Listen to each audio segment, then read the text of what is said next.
네, 전해드린 대로 세계 이혼이라고 불렸던 이 최태원 회장과 노소영 관장 이혼 소송 역대 최대 규모의 재산 분할 결정이 나왔습니다. 네, 관련 내용 최진영 변호사, 장윤미 변호사와 함께 자세히 짚어보도록 하겠습니다. 안녕하세요. 네, 안녕하십니까.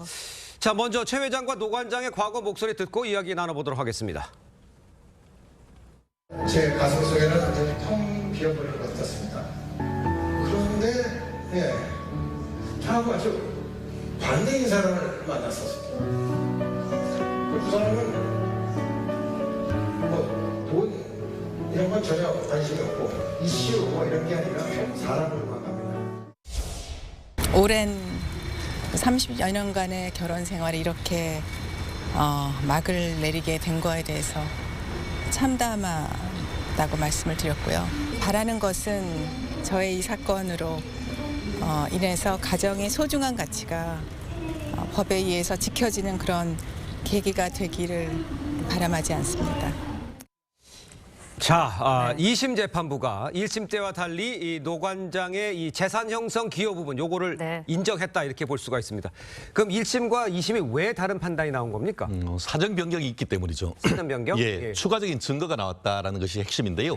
판결문에 보면은 그동안 30년 동안 공개되지 아니하였던 이른바 노 관장의 아버지 노태우 전 대통령의 비자금이 SK그룹으로 들어갔던 그 구체적인 증거가 나왔다. 이것 때문에 결국 SK 주식에 대한 주식이 과연 그 최태원 회장의 특유재산인가 아니면은 그 재산 형성 과정에서 어떻게 보면 노소영 관장 측에 기여가 있었는가 이런 부분이 1심과 2심이 판결이 달라지게 된 결정적인 증거다라고 달라진 내용이라고 할 수 있겠는데요.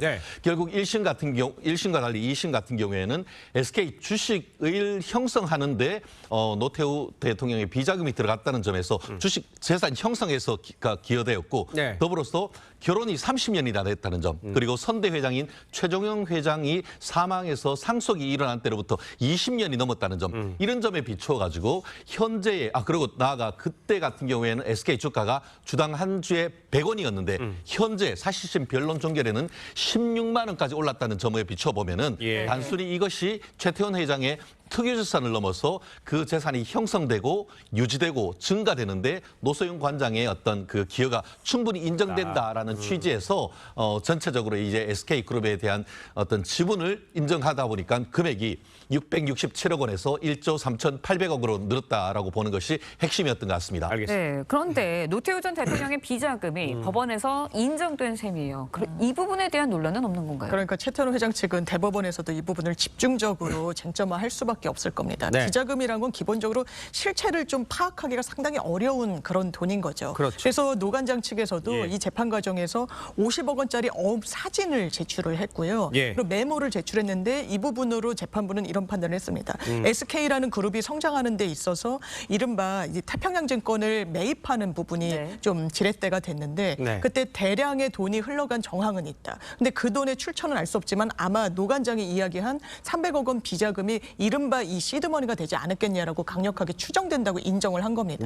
그렇다면 SK 주식에 대해서 1심에 대해서는 노소영 관장의 어떤 영향력, 기여분 인정하지 않았지만 이 정도로 자금의 하나의 그 근거를 노 전 대통령이 마련해 준 게 사실로 본다면 이 지금까지 SK라는 그룹이 성장하는 데 있어서의 기여를 인정하지 않을 도리가 없는 것이고요. 그래서 이 두 사람의 재산 내역을 합치면 4조 원인데 거기에 대해서 한 6대 4 정도의 이 재산 분할 내역을 인정한 겁니다. 알겠습니다. 그러니까 2심에서 어느 정도 기여도가 인정이 된 것을 확인했기 때문에 지금 재산 분할에서 지금 이러한 엄청난 금액이 나왔고, 근데 이제 또 문제가요. 이 위자료와 관련해서 1억 원에서 20억 원으로 또 대폭 여기도 늘었습니다.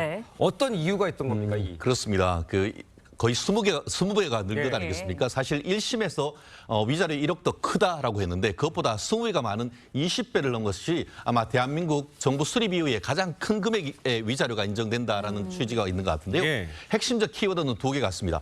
고의적 위법 행위임에도 불구하고 반성의 기미가 없다는 점 그리고 또 헌법상 인정되는 일부 일처제에 대한 존중하는 태도가 전혀 없다는 점 이 부분을 얘기하면서 구체적인 사유로 몇 가지를 들고 있는데요.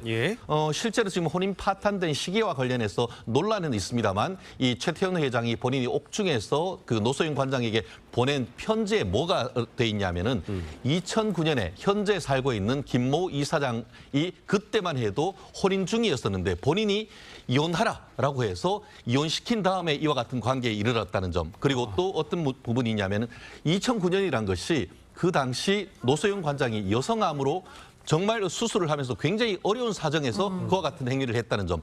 더불어서 이 소송을 2017년에 제기를 한 이후에 2019년 정도에 이르러서는 이 노소영 그 관장이 쓰던 이 신용카드도 더 이상 끊어가지고 더 이상 지원도 안 했고 나아가 1심 판결 선고가 있은 다음에는 아무런 어떤 경제적 지원도 완전히 끊었다는 것이죠.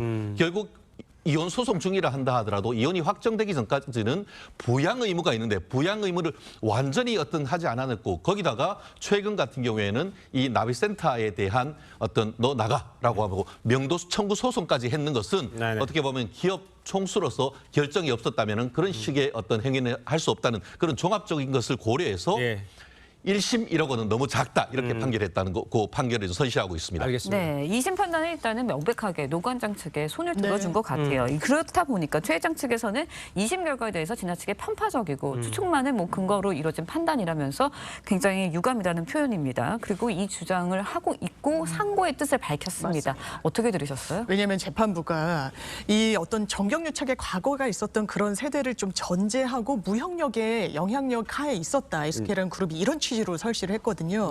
그러면서 상당히 좀 위험적인 경영 판단을 곳곳에서 하고 그것이 기업이 성장하는 발판이 된 게 사실인데 그럴 수 있었던 건 노 전 대통령의 사위라는 보호막, 방패막을 기업 경영에도 활용했기 때문이다라고 이야기를 해요. 그렇다면 이게 뚜렷한 근거가 없는 거 아니냐라는 게 최태원 회장 측의 주장인 셈이고요.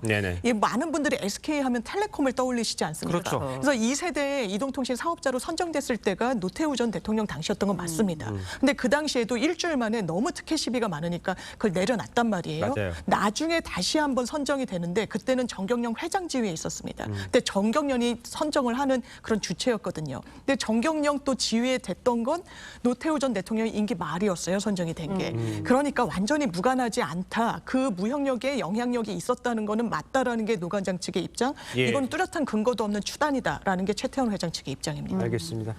자, 이런 상황이니까 지금 2심 판단이 만약에 그대로 유지된다면 최 회장은 노 회장이 1조 원이 넘는 현금을 줄 수밖에 없는데 그럼 뭐 주식 팔아야 됩니까? 어떻게 됩니까? 이거? 아무리 재벌이라 한다 하더라도 1조 원이 넘는 현금을 보유할 수는 없겠죠. 그렇죠. 지금 언론 보도를 보면은 최태원 회장이 가지고 있는 현금성 자산이 약 2천억 정도 된다라고 하는데 결국 주식을 매매할 수밖에 없는 그런 상황이 된 것 같은데요. 사실 이 부분과 관련해 가지고 재판 과정에서 논의가 돼 있었습니다.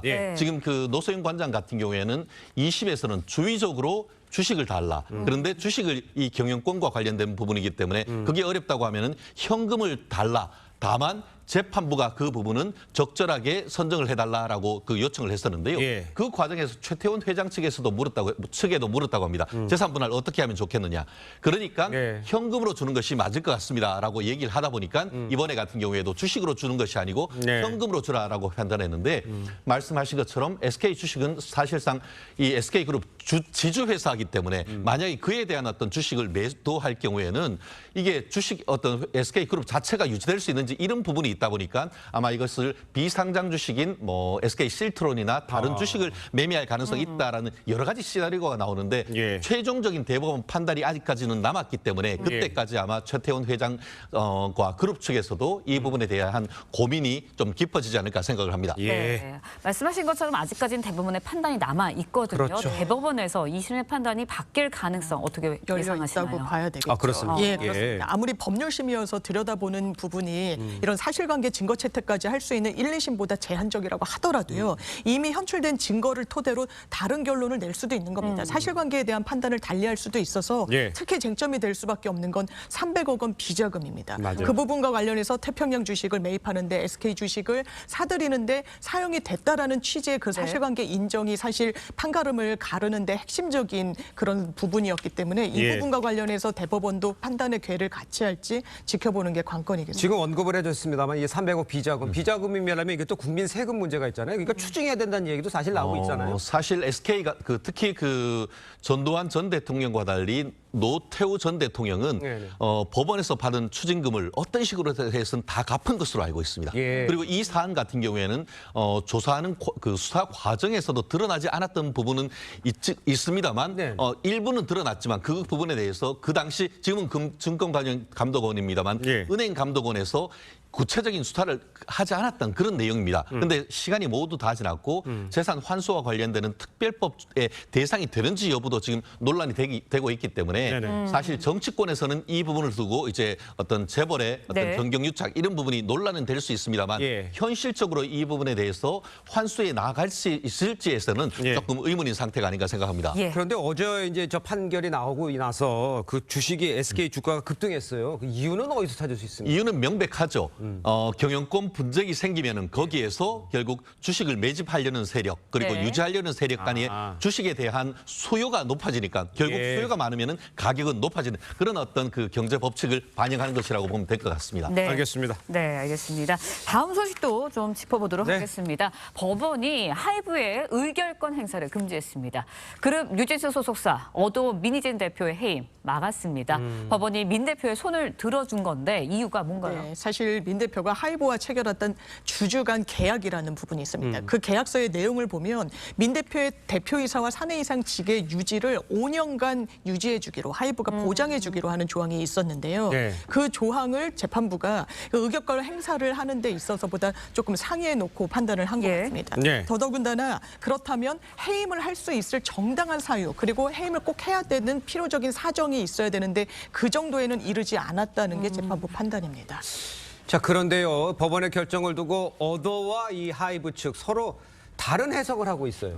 그렇습니다. 결국 그 핵심은 뭐냐면은 이 그 어도의 그 이사가 4명 아닙니까? 그런데 이번 같은 경우에 소송을 제기하는 것은 민희진 씨인 것이고 민희진과 이 하이브 사이의 주주 간 계약에 있어서 본인이 대표이사와 사내이사의 지위를 5년 동안 인정하도록 돼 있는 그런 부분이 있다 보니까 대표이사와 본인의 사내이사에 대한 어떤 그 자격을 유지할 수 있도록 하는 판단 플러스 그 취지에 비춰봤을 때 본인 측근이라고 할 수 있는 이사 2명, 나머지 2명까지 한마디로 3명 모두에 대한 어떤 어떻게 보면 사임이나 해임은 해서는 안 된다라고 주장을 하고 있습니다만 지금 그 하이브 같은 경우에는 그건 무슨 말이냐. 실질적인 계약은 이 하이브와 민희진 사이밖에 없기 때문에 나머지 이사 2명에 대해서는 충분히 우리가 해임시킬 수가 있고 다만 이번 판결을 존중하는 취지에서 이 그 민희진의 대표이사 및 사내이사의 지위에 대해서는 특별하게 어떻게 보면 문제 제기할 수 있지 하지는 않는다. 다만 본안에서는 이 부분에 대해서 충분히 다투어가지고 법적인 분쟁은 계속 가져갈 것이다. 이런 것을 예고한 것 같습니다. 네, 일단은 오늘 어도의 임시 주주 초청회가 열릴 예정입니다. 앞서 이제 하이브 측에서 법적 테두리 안에서 후속 절차 진행하겠다 이렇게 밝혔는데 어떤 조치 이뤄질 예정인가요? 오늘 주주총회에서는 해임할 수 없습니다. 법원 결정이 나왔으니까요. 그런데 최대 주주기 때문에 이사를 좀 교체할 수가 있는 겁니다. 그러니까 민희진 대표의 측근으로 분류되는 사내이사들을 해임시키고 다른 인사들 이미 후보군을 마련해 놨고요. 하이브 측으로서는. 그럼 그 이후에는 이사회를 별도로 열어서 민희진 대표에 대한 또 해임안을 가결시킬 수가 있어서 법적인 분쟁은 계속될 것으로 보입니다. 알겠습니다. 자, 두 분 말씀 여기까지 듣겠습니다. 고맙습니다. 고맙습니다.